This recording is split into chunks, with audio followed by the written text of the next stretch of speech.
कांग्रेस के पूर्व प्रदेश अध्यक्ष डॉक्टर अशोक तंवर आज कुरुक्षेत्र एक निजी दौरे पर पहुंचे हैं और इनसे बातचीत करेंगे कई अहम मुद्दों पर, क्योंकि इन्होंने एक तरह से जो अपना कांग्रेस के प्रदेश अध्यक्ष रहते हुए काफिला तैयार किया था उसको कहीं ना कहीं दोबारा से एकजुट करने में शायद जुटे हुए हैं और किस तरह का जो एक तरह से विकल्प पूरे हरियाणा में तैयार करने में जुटे हुए हैं।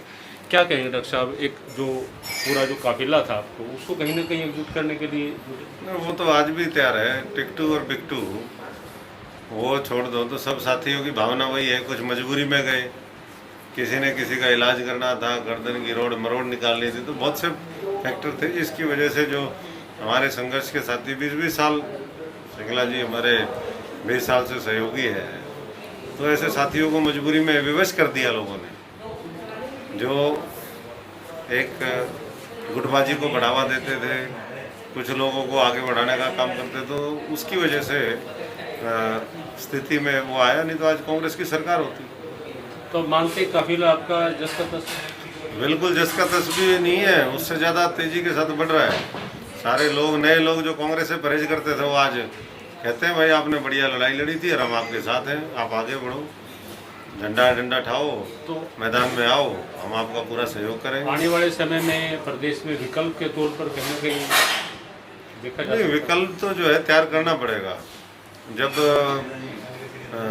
जो चॉइस है वो डकैत और लुटेरे के बीच में है, दोनों सांपनाथ और नागनाथ हैं, तो ऐसे के बीच में अगर हमें अपने प्रदेश को बचाना है, अपने प्रदेश के किसान मजदूर, गरीब की, छोटे व्यापारी की, दुकानदार की, कर्मचारी की लड़ाई लड़नी है, तो विकल्प तो हम अगर अपने प्रदेश से प्यार करते हैं और इसको ठीक रखना चाहते हैं, इसको आगे बढ़ता देखना चाहते हैं, तो विकल्प तो हमें बनना भी पड़ेगा और मेहनत करनी भी पड़ेगी। बड़ौदा चुनावों में क्या भूमिका रहेगी?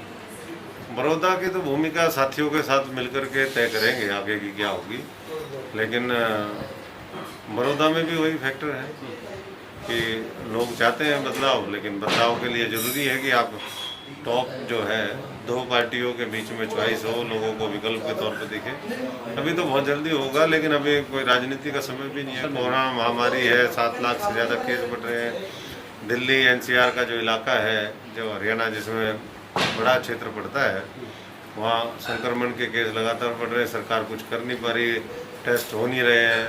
कहते हैं कि इस समय भारत में 5% आबादी यानी कि 7 करोड़ लोग वो कोरोना से प्रभावित है। तो ऐसे में अब तो हवा में भी होने लग गया है, तो कोरोना को चिंता का विषय। कोरोना महामारी को कहीं ना कहीं जो सरकार फेलियर है एक तरह से, या कंट्रोल कर पा रही है? सरकार तो फेलियर है। दूसरे मुल्कों में जहाँ से शुरू हुआ था उन्होंने कंट्रोल किया इसको। साउथ कोरिया जैसे कंट्रीज ने उन्होंने कंट्रोल किया, केसों को बहुत लिमिटेड रखा। लेकिन भारतवर्ष में जब इनको पता चल गया था, यहाँ तो बहुत लेट आया है, तो पता चल गया था बीमारी कैसे कैसे फैलती है। उसके लिए अगर उचित रोकथाम करते, सोशल डिस्टेंसिंग, तमाम चीज़ें, जो प्रवासी मजदूर थे उनके बारे में समय पे सोचते, तो आज ना तो उद्योग धंधे मरते, ना गरीब मरता। ये तो सबको मारने का ऐसा लगता है कि एक प्लान बनाया है। ऐसी स्थिति ना, कातिल सरकार है, कातिल सरकार। बेरोजगारी चरम पर है, क्या फैक्टर मानते हैं? बेरोजगारी तो ये कई फैक्टर हैं, कोरोना उसमें से एक फैक्टर है। पूरी दुनिया मंदी के दौर से गुजर रही है। उससे पहले सरकार ने नोटबंदी करी, गलत तरीके से जीएसटी लागू किया, माहौल ही नहीं है। उद्योग और उद्योगपतियों को लगातार दबाया और डराया जा रहा है। जो इनकम टैक्स भरते हैं उनका सब कुछ बार बार उन्हीं को ही नए नए नोटिस, नए नए प्रताड़ना।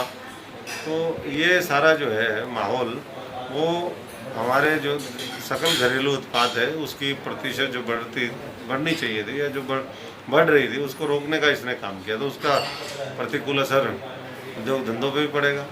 हमारे पूरे दुनिया को गाइड करने वाले IMF में, वर्ल्ड बैंक में और बड़ी बड़ी जो संस्थाएं हैं उसमें हमारे बहुत बड़े बड़े विद्वान बैठे हैं। वो भारतवर्ष की स्थिति और सारे उसको देखते हुए, जो हमारी एक मिक्स इकोनॉमी है, उसको देखते हुए अच्छे सुझाव देते हैं। उनके सुझाव कोई नहीं सुनता, तो गूंगी बहरी सरकार है। कांग्रेस विधायक दल की बैठक हुई थी चुनाव को लेकर के, क्या एकजुटता दिखाई दे रही है? कौन सी बैठक, क्या बैठक, उन्होंने क्या चाय पीनी होती है, गप्पे मारते हैं, फालतू के, ना तो कोई संघर्ष करना होता है इन्होंने, और ना उसमें विधायक दल की मीटिंग कभी भी पीसीसी प्रेसिडेंट के बिना नहीं होती, लेकिन पीसीसी प्रेसिडेंट वहाँ पर बुलाई नहीं होगी। क्यों? अभी अभी ताजी तो टिकट काटी है राज्यसभा की। तो ये तो पदों का अपमान करने वाले लोग बैठे हैं। जब ये बैठेंगे तो कुर्सी को सलाम ठोको, इनको भी नहीं, कुर्सी को भी सलाम ठोको। और जब कोई और कुर्सी पे हो तो कुर्सी के लात मारते हैं, बदतमीजी करते हैं। तो कांग्रेस तो जो है खुद ही अपने जो पतन की जो इबारत है वो खुद लिखती है और अपनी कब्र खुद खोदती है। तो वापसी का कोई कब्र में जाना है क्या? तो विकल्प के तौर पर उभरेंगे? बिल्कुल, मैं समझता हूँ कि सारे साथी मिल करके, क्योंकि हमारी लड़ाई पहले भी साथियों की लड़ाई थी, साधारण परिवार के लोगों की लड़ाई थी, आगे भी वो साधारण परिवार के लोगों की हम राजनीति में लड़ाई लड़ेंगे, उनको आगे लेकर के जाएंगे। और एक समय आएगा कि इस प्रदेश की नीति निर्धारण में उनकी एक विशेष भूमिका होगी और वो दौर स्वर्णिम दौर होगा इस हरियाणा। तो डॉक्टर अशोक तंवर अपने जो कार्यकर्ताओं के काफिले को एकजुट करने में जुटे हुए हैं और कहीं न कहीं हरियाणा की राजनीति में विकल्प के तौर पर उभरते हुए दिखाई दे रहे हैं। परंतु